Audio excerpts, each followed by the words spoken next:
The Ink and Paint Club podcast is intended for mature audiences only, so don't tell your parents! Listener discretion is advised. Damn it, it should have been recording when I said that. That's okay. All the good stuff, never when we're recording. Yeah.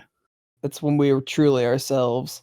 Instead of the facade we put on for the people out there. It's all an act. I'm clearly not this witty and charming in real life. Oh man, you think you're witty and charming. How unfortunate. Why you gotta bring me down like that? Why you gotta do me dirty?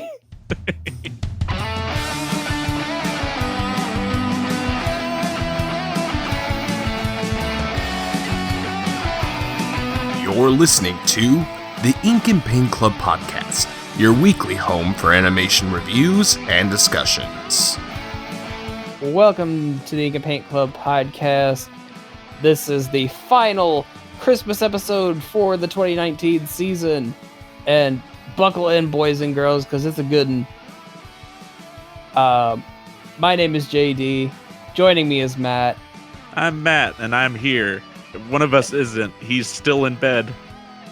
Yes, Kyle will be back probably on the next episode. He's been sleeping all 3 days. Yeah, we totally didn't just record these three right in a row.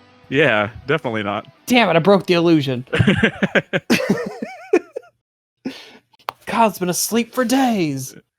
Kyle's been dead 50, 60 years now. You never had a partner named Kyle.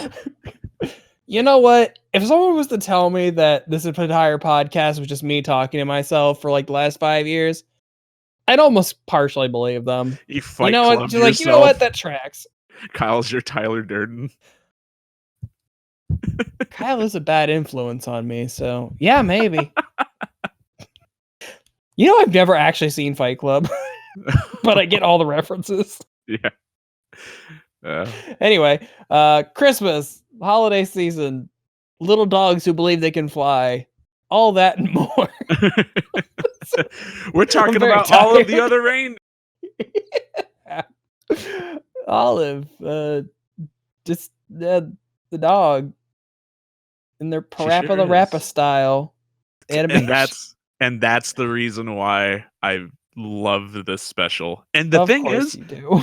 well, no, but the thing is, I watched this long before I ever was familiar with Parappa, and I'm wondering if maybe this special was an influence on me liking Parappa and Jammer Lammy and stuff so much, because the style of this movie is just it's not really something that you even see now. Like, this is a very, very unique, just like well, obviously for anyone who's never seen it, the style of this movie is done where the characters are all done flat. They're done two-dimensionally, but they exist in a world that's done in CG. It's done three-dimensionally. So you get this and when very we interesting CG, look. we mean like late 90s TV CG, like just barely a step above reboot. Yeah, but the quality. thing is, this is stylized so well. Oh yeah, because and this is one of those things where when we were talking about the Snowman and talking about how when they adapted it, they maintained the aesthetic and the sort of like what made the style of the book the way it was. They kept it like for the TV special, and it's the same here. The book has this. Well, obviously the book, I'm actually not familiar with the actual book it's based on myself. Like, it's another children's book, like the Snowman was. I've seen like what the cover looks like and stuff, but it looks very much like the style seen here. I'm not sure if the backgrounds in that are done flat or if they're done sort of. I doubt it, because I think that was the big thing about the special was them sort of blending the styles together. I actually watched. So after I watched the movie, they actually have they have like a making of thing for the movie that's like 25 minutes long, and it's very good. It's very insightful. It's actually one of the more in-depth things that I've seen that kind of goes behind the scenes on like how the animation for it is done and like the process for recording the voice actors and stuff. It's all very very neat. Like, I definitely recommend the movie, but I also recommend checking out the making of. It's very cool. Yeah, I need to watch that because I would be interested to like see how this is made. Yeah. So anyway, yeah, the All of the Other Reindeer, the special came out in 1999. It's based on a storybook that came out in 1997. Something that I didn't know until I was doing the research for this episode is that they did put out a sequel to the book called All of My Love Aw, in 2004. that's Uh, adorable. yeah, and like, so part of me is thinking like, okay, so it came out after the special came out. I'm just like, where's my other Olive special? If they have another book to adapt, like, do it, man. Like, this one was done so well. Like, I would have loved to have seen another Olive special. Which is weird Um, because like this. So I would like to think that most people listening to this have probably seen Olive at one point in their life, only because it literally ran on TV for like 15 years, like yeah. on a yearly basis. Like, I don't know, like, yeah, any recently if it's been on any sort of channels or anything like that, but yeah, I definitely it had a bit of a run there. Yeah, I mean, like we were looking up like it's airing history. Like it originally aired on Fox because uh something I completely forgot. This is produced by Matt Groening of The Simpsons. Yeah, it's done by Matt Groening and the Curiosity Company, who's responsible for basically Futurama, the Futurama movies, and more recently Disenchantment. Right. And so yeah, is aired on Fox originally in 99, moved to Nickelodeon in 2001, and then the next year after that moved to Cartoon Network, and it stayed there for like 10 years. Yeah, um so yeah, I remember watching this on Cartoon Network, and like yeah, every year around Christmas time they would pull this out and make a big deal about it, and like, oh hey, Olive's on again this year. And I mean, it's kind of like how they're like, we're gonna do well, 24 hours of the Iron Giant. I would love if Yeah. they would have done 24 hours of All of the Other Reindeer. I would have watched 24 hours of that. Yeah, I mean with commercials it's an hour. I mean without commercials it's like 45 minutes, but Ish, um yeah. Yeah, I remember watching this like when it came out. I remember watching it on Fox. Like I was so excited for it because it looked so unlike anything else I've ever seen. And mhm, the idea of seeing something that looked like this on Fox too, because at the time really Fox was animation wise was only known for The Simpsons, and that mhm. looked very specifically how that looks. But this was very it was very uh for a kid back then to see Mhm. like this how it was like on an adult channel like Fox, like it was just so bizarre. So Um so this aired like on Fox Prime Time then. yes. From Okay, what so I from this wasn't like Fox Kids. no, this was actually like Fox, like I'm pretty sure they aired this probably like right around the time slot like where they had the Simpsons at. Like I mean, because from what I remember, they were treating it like a big deal because I mean, Simpsons was like 10 years old at that point. I It think was they in its debuted like prime. yeah, they debuted like in '89, and so like in 1999, yeah, they were just like right in their golden period. And Mhm. so when everyone heard like, hey, Matt Groening is doing a holiday special, like a lot of eyes are on it, and I mean mine too. And yeah, so I remember watching the original airing of it. I remember catching a lot of reruns on Cartoon Network.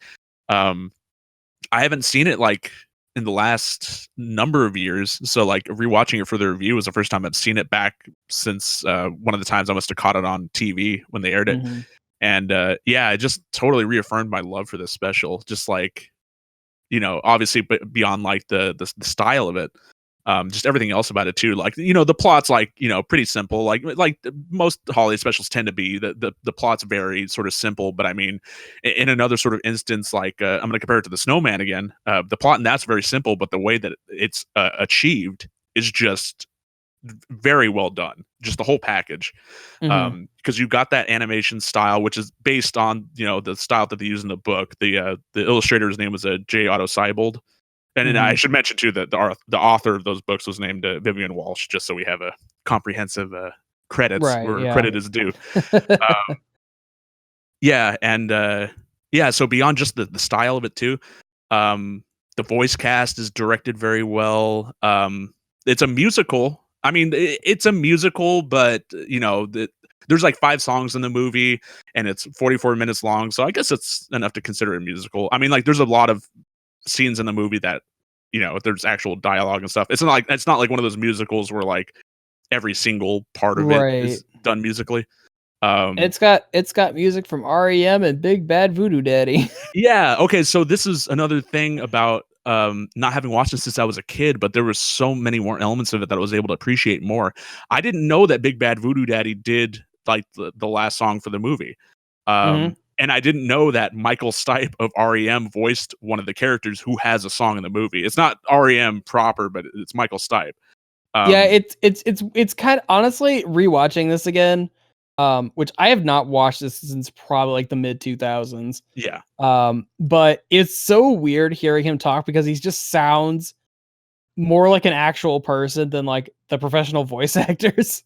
No, and that's hilarious is because when I was watching that making of, they highlight some of the voice actors, and Michael Stipe is one of them. And he's when he's talking like not as the character, when he's talking about like doing the voice and stuff, he's talking like in his natural voice, which is very sort of it's very monotone. It's very he doesn't have a lot of inflection to his voice. He's very just sort of down here.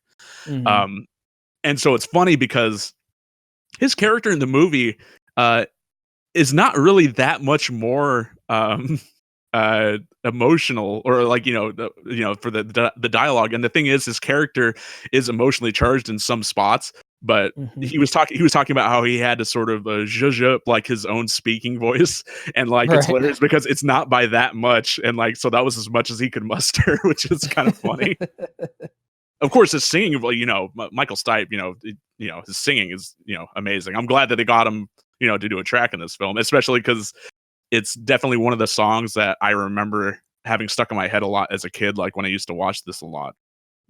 His song specifically, it was that one, and then the song that the Postman sings, who's voiced by Dan Castellaneta, who does Homer on The Simpsons, but he does like a ton of the other characters on there too.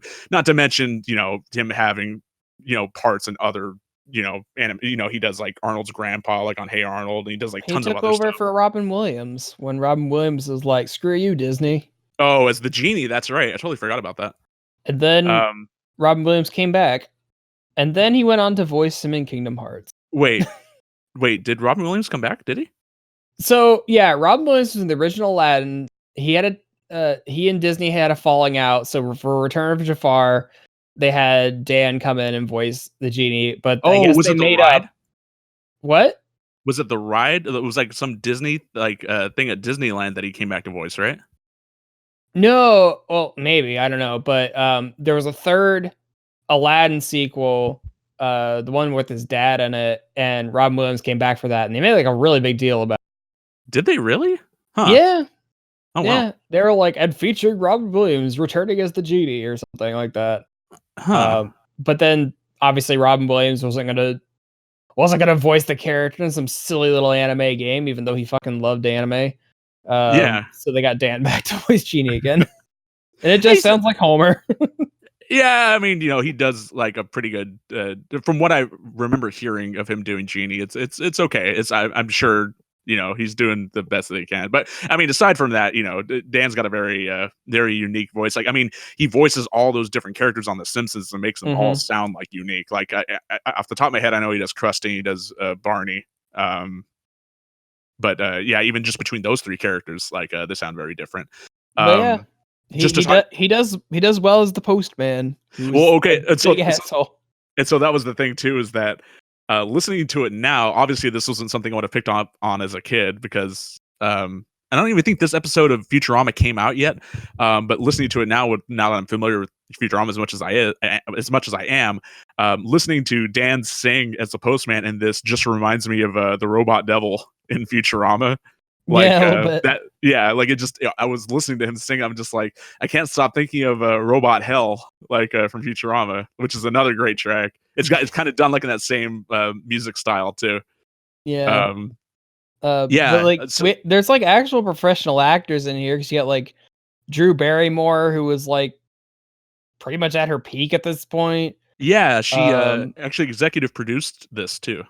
That's fun. Yeah, and I Ed don't know. Asner's in here. Tim Meadows is in here. Yeah, so Ed Asner plays Santa a lot in a lot of things. Probably more popularly in the movie Elf, the one with Will Ferrell. He actually Yeah. plays him in that one. And then Tim Meadows, he's a Saturday Night Live alum. Very popular on that show. You got Martini the Penguin, who's voiced by Joe Pantoliano. Joey Pants. Yeah, Joey Pants, who I mostly know from as Cypher from The Matrix, from that, and as Teddy in Memento as well. I didn't know this until looking it up, but he was in the Goonies. He played one of the Fratellis. That's funny. Yeah, it's so weird. And then going back and seeing pictures, I'm like, oh, that's totally him. Also, I don't know why I'm constantly surprised by this, but yes, Ed Asner is still alive. He sure is, man. He's Cosgrove 90 is years alive. old. Cosgrove is alive and well, asking for cans of hash and cups of coffee. But also, Carl Cosgrove, and why'd you never get married? Because I like meat too much. I like meat too much. You can still get married and still eat meat. I didn't know that. Also, played Carl in Up. Academy Yeah. Award winner for Best Animated 2009. Even though Coraline or Fantastic Mr. Fox or Princess and the Frog or Secret of Kells should have won. Look, Matt. We're all resigned to know that the Oscars are not a qualifier for the mark of quality in animation. I know. And that was the year that I found that out. Because for fuck's sake, man. Look, Up's an okay movie. If you're judging it just on the first 15 minutes, sure. That's like some of the strongest work Pixar's ever done. But to see it oh my god, I can never get over it. And Matt, I'm sure we're going to talk about the Oscars in the future, and I'm just going to be angry about it the whole time. Matt, just think about Olive. Go to your happy place. Okay. Oh, okay. I'm thinking about all of the other reindeer. I'm thinking about a thing. Okay. So and yeah, aside from those main roles, a lot of the sort of background characters are made up of a bunch of Simpsons and Futurama voice actors, which makes sense. You got Billy West, Kat Susi, Trey McNeil, David Herman. Diedrich Bader's in this for a minute too. He's not. Yeah, shows up right at the end for 3 seconds. Yeah. Fresh off the Drew Carey show. Yeah, exactly. He was more known for that at the time. Well, and Who's Line. But yeah. But yeah, so yeah, the music is done very well. The voice cast is casted very well. But as far as the actual content of it, the actual story of it, I did say that the plot's a bit simple, and it's true. It is simple, but they took a simple sort of plot and they expanded it into a fun little adventure for the characters. Yeah. So basically, okay, I'll let you. Oh, well, I was just gonna say, rewatching this now as an adult, and and also watching this for the first time in almost 15 years, the Postman's motivation, I noticed changes about halfway through, or maybe 3/4 of the way through. What do you mean? Because in the beginning of the movie, he wants to stop Olive from going to the North Pole because he wants to cancel Christmas because he hates carrying all the extra crap at Christmas time, like Christmas cards and packages and catalogs and stuff. I'm sure you can relate. I can actually, yeah.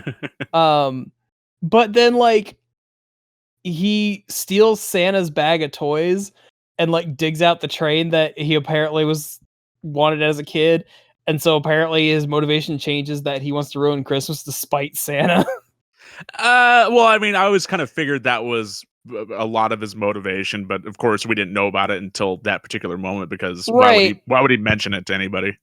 Yeah, I don't know. It just I feel like he could have said to Olive that's why he wanted to cancel Christmas because of all the letters and stuff, but then maybe an aside to himself this is the real reason I want to cancel Christmas. It just seems like it's kind of out of nowhere how it just feels like his motivation for wanting to destroy Christmas changes. Sure. Yeah, I'm not sure if that was maybe something that was in the book that maybe they I have they no kept. idea. Yeah. Like I said, I'm actually not familiar with the original storybook, so I don't know how much of it is in there. Yeah, I I'm have no assuming idea. like a lot of like the major points, but any of the little stuff that they added in there, there is. Oh, anyway, yeah. So the main plot of this film or this special is that one of Santa's reindeer gets injured, and so they're reindeer down, and they can't make the trip. And so Santa puts out like a little APB on the radio, going like, for all of the other reindeer to try their best, and Olive or Olive's friend Fido, who's like a little flea that she keeps in her house, mishears this. And this is another thing like that the movie does a lot, is a lot of characters like mishearing things as different things. But this is the first instance where you really hear it. He mishears all of the other reindeer as Olive the Other Reindeer. So, and they kind of make a point to, and just before this scene, like Olive's owner is just like, well, have you done your dog chores? Have you chased a car? Have you dug a hole? Have you barked mindlessly? Which, like, isn't all the kind of stuff that we try to get dogs not to do? Yeah, I would love a dog as well behaved as Olive. But anyway, yeah, so Miss hears it on the radio and she's like, okay, well, I guess maybe I'm not a dog. I'm a reindeer. I'm the other reindeers, so I need to make a trip to the North Pole. Yeah. Yeah, so basically that's the whole movie, is that her and her delinquent friend that she makes in the movie, Martini, who's like Martini the Penguin. Yeah, is a con man who like sells fake watches and Stationery stationery and pens that he stole from the zoo. Yeah. They go on this little trip to the North Pole. I just want to say that another kind of thing that, I mean, obviously plot needs to happen, but like the whole catalyst for like Olive deciding she's gonna go up to the North Pole, she thinks that her owner like hates her, is gonna have her replaced because she's not a real dog, because she doesn't act like a real dog. But it's like they're all hiding. a misunderstanding. It's all a misunderstanding. But the thing is like they're hiding inside Olive's doghouse, and like the owner Tim is like apologizing through the window or stuff. But it's like Olive can't really hear him, I guess, even though she's a dog and supposed to have excellent hearing. So like Fido is like translating for him, but he's massively mishearing what he's saying. Yeah. To make it sound awful. I don't know. It was weird. Yeah. Well, I don't know. The really good hearing was something that they didn't really obviously that is a thing with dogs, but that's not something that they really focused on in this special. The one aspect of like the dogs, she smelled good. She can smell really good, and so that actually does help out a lot during the special. Like especially there's a part in when she's leading, or not leading, but when she's in Santa's deer entourage, where they're like, oh, we're stuck in this this fog and we can't find our way back. Hey, can you sniff out Mrs. Claus cookies? And that's how they get their way back home. Yeah. So that's like the one dog aspect of her that, I mean, she like does like little barks here and there and exhibits like some dog behavior, but because they mention it earlier in the movie, it's like, just she doesn't do typical dog stuff like barking mindlessly or chasing You're not cars. a real that sort dog. of thing. Yeah. And yeah, so that's just something that they kind of home in on as far as her dog ability is just the smelling, not the hearing. So that part never really bothered me. Yeah, but this short's really cute. Like I definitely see how it's endured over the years. Even if the graphics, so to speak, haven't really aged that well. I don't know. I'd argue with on that one. I would say that it's stylized so well that it's definitely like, of course, it's. I could definitely like. I feel like if they remade this, they can like still do that flat style, but do a little better. This definitely looks like it was made like in the late 90s, early 2000s, like in that era of like we're still trying to figure CG out a bit. Okay. Yeah, I mean, I can see what you mean by that. Yeah, just because like I noticed some weird like body joint popping with the character rigs. Yeah. Like I know very rudimentary 3D modeling and 3D animation, so it's like having that kind of knowledge and then like watching this and like, okay, this is probably how they put pieces together, and then like just seeing um all the limitations they had back then, but still be Sure. able to crank this out. Um, Yeah, so that's definitely something that I recommend checking out the making of about, because they do the very first part of that goes in depth about how they animated the special and like how they sort of achieved that look. And yeah, so like there are some bits in there where they had to do 3D models of the characters for like perspective changes that happened so suddenly that they couldn't, keep the character facing like one way without it completely changing the model. yeah, because Um, it was weird. I noticed it mostly the reindeer. the reindeer. Yeah, Yeah. they go from being flat to being fully 3D in a few shots. Yeah. But again, this is one of those things where I feel like because of like the color choice and how it's stylized, like it still fits. It's still like it fits that whole aesthetic. Yeah, it's like flat color for the most part.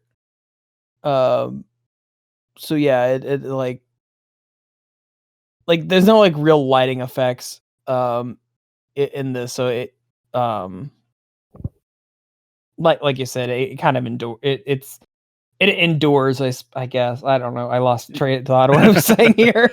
Yeah, definitely.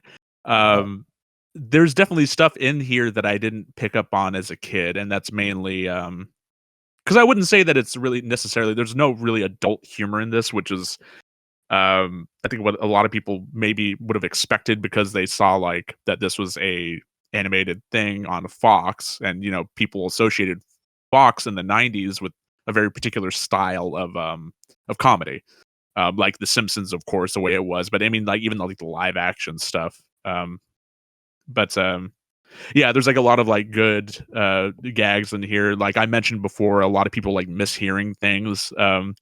They talk about how Olive's mentioning on her bus how she heard, they were looking for Olive the Other Reindeer, and the bus driver's like, oh, I mishear stuff all the time. I used to think the Pledge of Allegiance was about me. Richard stands. Like, or the bit where they're in the bar and one of the characters there is called Round John Virgin, and Olive's like, oh, like in Silent Night, and he's like, I have no idea what you're talking about. Like,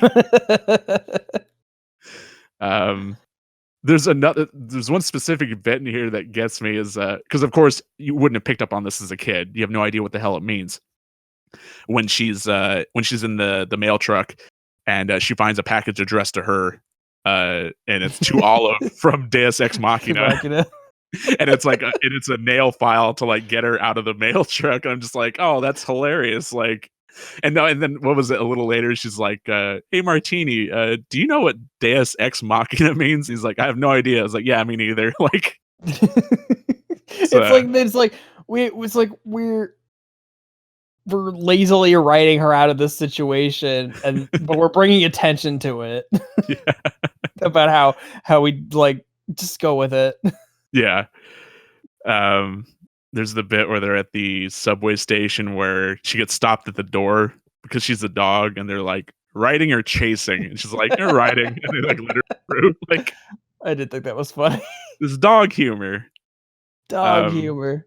There's the bit near the beginning, or not the beginning, but when she's wrapping the presents in her house, and she's like, "Oh, I would love some opposable thumbs," and then at the end of the movie, She and Fido get thumbs. they get little like opposable thumbs, like on straps that they put like on their their hands. I did think the joke was funny that like she gets opposable thumbs, and then it goes up to Fred, who just like gives her a thumbs up. Yeah, yeah, just got this giant ass thumb like on his little insect leg, like. And then yeah, I mean, I guess the only kind of adult humor, if you even call it that, is just Martini like being a shady con man, and Yeah, and even Trying then, trying to sell off-brand Rolexes with 3 X's. with 3 X's. It's a factory defect. Yeah.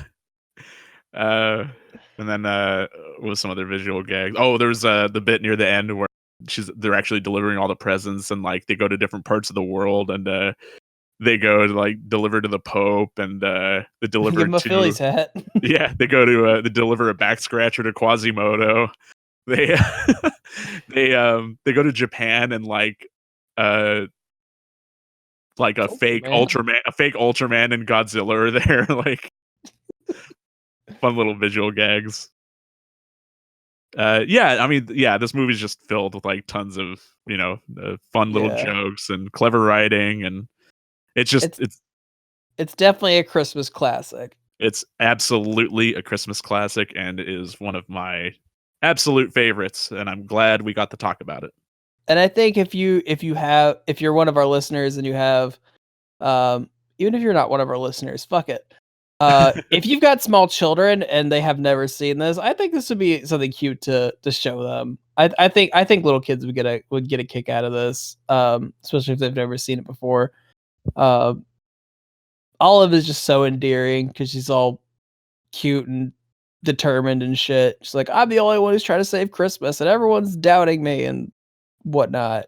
Yeah, I've always really liked Drew Barrymore's performance as Olive in this. Like, yeah, I don't really know what Drew Barrymore sounds like offhand most days. So like, obviously I knew it was Drew Barrymore voicing Olive, but like it didn't distract me. Yeah. Like a lot of celebrity voicing does. So yeah, she done good. Everyone done good. Yeah, so good job, everybody. The short that is literally 20 years old. Now, oh yeah, it literally celebrated its 20th anniversary on the 17th. Yeah, damn it. So, we should have done this like last week. So hey, how about to celebrate for the 20th anniversary? How about you make that sequel that I want, the All of My Love? Go get on it, Matt Groening. You know everyone wants it. He's busy making Disenchantment and being slave to The Simpsons for the rest of his life. Right. Do you think Matt Groening ever regrets the amount of attention The Simpsons has garnered over the years, and how like it's literally a cultural icon now, and how he can never stop making it? I'm sure that he does, and then he gets his paycheck, and he's like, "Oh, okay, well, I can afford a third house." Yeah. Hey, and put some of that money towards a new Olive special. How about that? Your company has only produced Futurama, the Futurama movies, and Disenchantment. Just vary yourself. You have all of there. That's the only other thing that's on there that's not even done in the typical Matt Groening style. To make a sequel to it. Come on. You got the material there. Just do a sequel. Come on. Just do it. Do it for me. Do it for your old pal Matt. Do it for a fellow Matt. So no, I was just looking at like all of the companies involved in making this. You're looking at all of the other companies? Don't start with me, boy. No, this is like co-produced by DNA Productions, which did I'm Jimmy Paul. Neutron. Yeah. I just saw the list like DNA sounds familiar, and I clicked on it and they're like, it's Jimmy Neutron. I'm like, oh yeah. Good stuff, everybody. But yes, go if you haven't watched it, or even if you have, go watch Olive. It's a cute little special. Yeah, I enjoyed getting a chance to rewatch this. Yeah, I've not seen it in years. I'm like, that's adorable.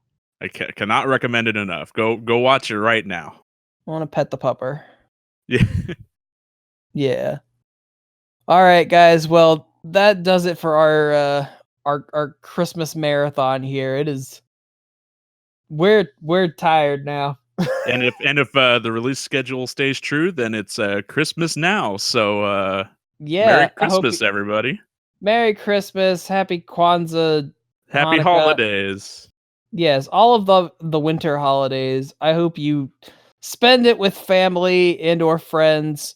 I hope you got some cool swag. That's all I can hope for in this world. Do you wish they got some cool swag? Heck yeah. I wish cool swag for all people. I guess I wish you all get cool swag out there as well. Yeah. Cool swag. All right, guys. Well, we will be back again for one more episode in the year of our Lord 2019. But until then, stay safe, have fun, don't get too drunk at the Christmas party. Or do. You know what? I don't control your life. Treat yourself. But in moderation. Treat yourself in moderation. Yeah. I like that. All right, guys. Merry Christmas and all that good stuff. Merry Christmas. And we will catch you all before the year is out. So take care, and we'll see you next time. See you next time. Thanks for listening to the Ink and Paint Club podcast. Be sure to follow us on Facebook and Twitter to keep up with the show. Join our Discord to chat with us, and subscribe to our Patreon for some cool bonuses. Links are in the description. We'll see you next time.